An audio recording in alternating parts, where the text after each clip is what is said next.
controle de carga, é tão bonito falar isso, o controle de carga no Pedro foi dado agora mudou o nome, na né? Libertadores. Agora é o controle de carga. Aí eu pergunto, teremos novamente o controle de carga contra o Botafogo? É brasileiro agora, hein? Vamos ouvir o Felipe Luiz sobre esse confronto aí do final de semana. Controle de carga. Bonito, né? Vai ser um grande jogo, um jogo duríssimo, dificilíssimo. Eles têm um dia mais de descanso, né?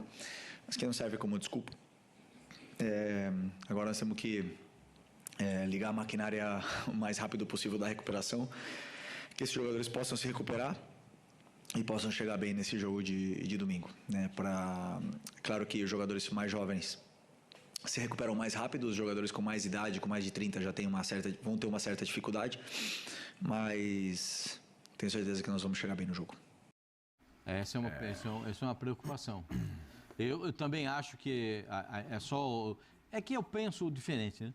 Se os dois fazem o clássico no final de semana, os dois deveriam jogar no mesmo dia, mas é impossível porque os dois jogaram no Rio de Janeiro. E vamos olhar para frente, os dois têm Copa do Brasil no meio de semana, né? Tudo bem que a situação do Flamengo está resolvida, do Botafogo também está bem encaminhada, né? Copa do Brasil, né? Foram tantos jogos, o Botafogo está mega encaminhado, o Botafogo goleou. Então, assim, está bem encaminhada a situação, né? Então, eu acho que dá para jogar a Vera no Brasileiro e dar uma poupada no meio de semana na Copa do Brasil. O time jogou ontem, quinta. Tá. Hoje o pessoal faz aquele treino o regenerativo, né, José? Sim. Para recuperar. Massagem e tal, faz uma piscina e tal, aquele negócio todo, aquela banheira de gelo, que é legal. Isso é espetacular, né? Uma invenção russa. Entra nela para você ver como é gostoso. Eu fiz isso no Figueirense. Você entrou? Com o Dr. Paruker, o médico do Figueirense naquela época, nós já fazíamos essa imersão no gelo. É uma ideia de uma leitura que eu levei para um professor da Universidade lá de Santa Catarina e que o doutor Paruker, que era nosso médico professor da universidade, adotou depois dos treinos. Na primeira vez que a gente botou gelo na banheira, eram 2 banheiras com gelo. Sabe quantos jogadores entraram? Nenhum. 3. 3. Os 3 que entraram na banheira, no outro jogo, cadê o gelo? Por que vocês não botaram o gelo hoje aqui? Aí botamos o gelo de novo. Aí entraram uns 10, 12. No terceiro jogo, todos entraram. Porque a banheira de gelo, ela recupera a microlesão. Para ter uma lesão, para ter uma lesão complexa, você tem que ter a microlesão, a pequena lesão. Para ela não se alastrar, o gelo, ele contrai e você contrai a microlesão. Vasoconstrição. Entendeu?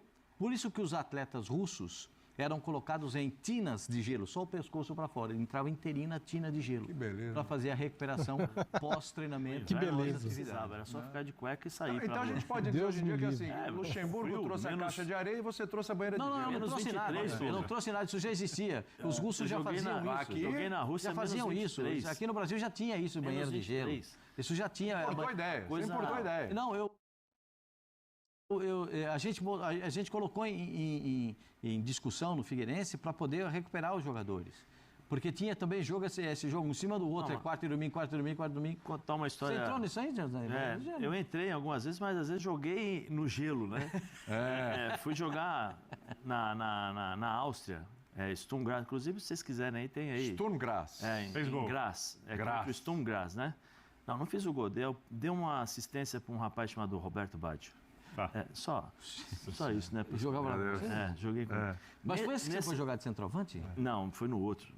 Meu time era tão ruim que eu fui jogar de centroavante. Resultado, o time caiu. Lógico, evidente. Eu confiava no cara. Parabéns a quem te deu essa liberdade para jogar de centroavante. Tem jeito, mas vamos voltar ao jogar, a experiência de jogar no gelo. Algumas experiências. A minha primeira experiência foi em Rostock, na Alemanha. Estava tão frio que o pé congelou e eu não senti o pé. E eu jogava com chuteira de trava, então eu pisava para ver se eu sentia o pé. Não sentia. Acabou o jogo, eu senti meu pé, parece que explodiu o pé.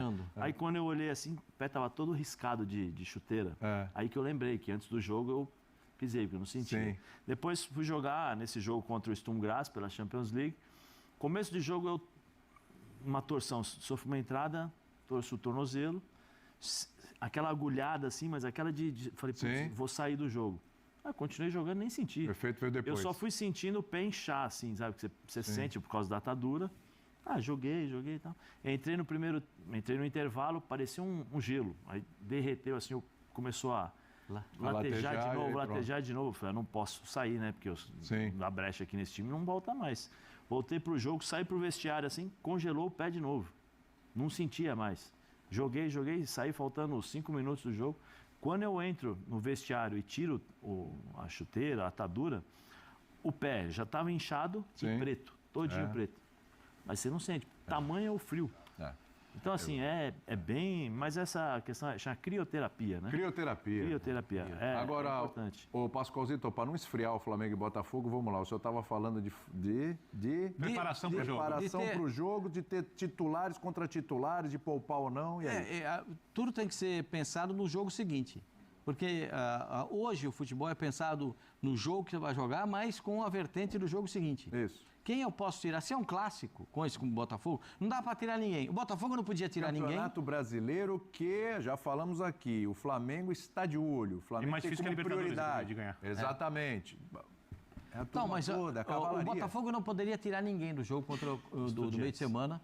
Perfeito. Da Libertadores. Era final. E vai ter outra final agora, Botafogo. Já teve uma final. O Flamengo não poderia tirar ninguém porque precisava da vitória. Perfeito. Para poder ainda brigar, ter a chance de ser o primeiro e lutando por essa possibilidade. Então, no jogo contra o Botafogo, fica a questão. Quem é que vai poupar alguém? Ninguém. Né? Você tá brincando, né? Então, isso é que eu tô com medo, né? Copa do Brasil no meio da outra semana. Exato, com os dois resultados resolvidos. Não vai poupar ninguém. Acabou. Poupa, joga com o Sub-17. O Zé acabou de dizer como é o negócio do Pedro. O Pedro jogou um, pulou dois. Isso. E voltou a jogar agora. Então, essa é uma questão de que nesse gerenciamento de minutos dos jogadores, precisa ver o que cada um vai fazer. Né? Por exemplo, eu estou imaginando que o Pedro não vai jogar os 90 minutos contra o Botafogo. O que o Felipe falou... se ele começa ou não. Então, é isso. Porque ele não vai jogar o jogo inteiro. De acordo com o que o Felipe falou aí, ele não vai jogar o jogo inteiro agora, nem depois. Ainda vai demorar um pouco isso, pelo visto.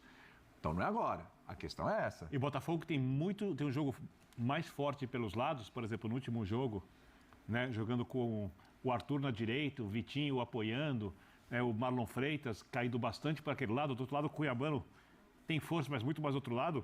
Precisa de uma proteção muito bem feita do lado esquerdo. O Cuiabano com o Alex pelo lado esquerdo, fazendo uma dupla muito interessante, né? É uma descoberta do treinador também, né? Do Paiva, né? Que botou os dois para jogar ali. O Botafogo está com um estilo de jogo muito interessante, porque o Savarino, que é o chamado homem para fazer a ligação do meio campo com o ataque, está fazendo uma outra função e os volantes estão armando o time do Botafogo. Né? O Marlon tem sido o grande passador, né? O grande pifador do time do Botafogo. Contra o Internacional, se me falha a memória, ele botou 3 vezes os caras na cara do gol. E saíram 3 gols com passes do Marlon, se não me falha a memória. Desculpa, só para completar. Contra o Cruzeiro, o Pedro começou jogando e saiu aos 67. Contra o Central Córdoba, começou jogando, saiu no intervalo. Contra o Bahia não jogou, né? Entrou aos 81 e ontem entrou no segundo tempo também. Então quer dizer, o Pedro já está com esse controle de minutos. Eu acho que chegou a hora de jogar também, de ser o titular, também de jogar um pouquinho, de ser o titular, ver até onde ele vai. Sim. Mas é no clássico contra o Botafogo? É o que se apresenta, né? É isso. Porque a gente tem que entender. O Flamengo tem o quê? Mais 5 jogos para o Mundial de Clubes e o Botafogo também? Acho que é isso, no Brasileiro. Acho que é isso, posso dar uma olhada na tabela. Entre Libertadores Veremos a tabela. São 6 jogos do Brasileiro e um da Libertadores e um da Copa do Brasil. Então tem 8 jogos ainda. São 1, 2, 3, 4, 5, 6. 6 jogos ainda para jogar. 6 jogos. Tem mais 6 jogos, os dois? 4 do Brasileiro, um da Copa do Brasil e um da Libertadores. Gente, pouquíssimos jogos, né? Para você conseguir arrumar o seu time para uma situação como essa. O Botafogo começa a encaminhar uma situação e o Flamengo ainda... O padrão do Flamengo, ele foi revivido ontem. Então, é esse padrão que precisa ser dado para chegar no Mundial de Clubes. Porque eu acho que os brasileiros não vão passear no Mundial de Clubes. Por sinal, os dois estarão no Mundial de Clubes, né? Então, os dois. Eu não acho que eles irão passear. Eu acho que eles vão com algumas intenções. Em relação ao Botafogo, né? O Botafogo que fez uma partida dificílima contra o Estudiantes, fez 2-0. No segundo tempo não conseguiu manter essa intensidade. Mas o Paiva encontrou um posicionamento bem interessante pro Arthur, hein? Sim, o Arthur tá brilhando. O Arthur jogou nesse de meia jogo. ponta, né? Eu tinha jogado bem contra o Inter. Ele tá livre, ele tá solto. Tá bem. Ele tá solto, ele tá rodando o tempo todo. A equipe do Estudiantes conseguia marcar os lados do campo da equipe do Botafogo. O Arthur vinha, pegava essa bola, armava as jogadas. Depois, no segundo tempo, quando o Botafogo toma um empate, aí o Botafogo fica meio assustado e aí joga na velocidade do contra-ataque. O Arthur foi de novo esse desafogo, vamos dizer assim. O Savarino volta para esse jogo. E o golaço que ele fez, o gol que ele fez contra o Estudiantes, até falei na transmissão. A dificuldade técnica para fazer aquele gol e da forma como saiu, até brinquei. Falei assim, olha, eu posso até exagerar, mas é um gol de Puskás, porque você vê a bola, ele não olha para a bola. A bola está vindo de costas, lembra muito o gol do Júnior, ou o jogo do Júnior no Brasil, no Brasileiro, acho que de 92, Flamengo e Botafogo, que a bola vem assim, ele domina aqui assim e faz o gol. A mesma coisa, a bola veio aqui, no controle ele já tirou 2 jogadores e já fez um belíssimo gol. Vou falar uma coisa pra vocês, eu sofro de ansiedade. Quando os caras colocam essa tarde ainda hoje, eu quero agora, é já.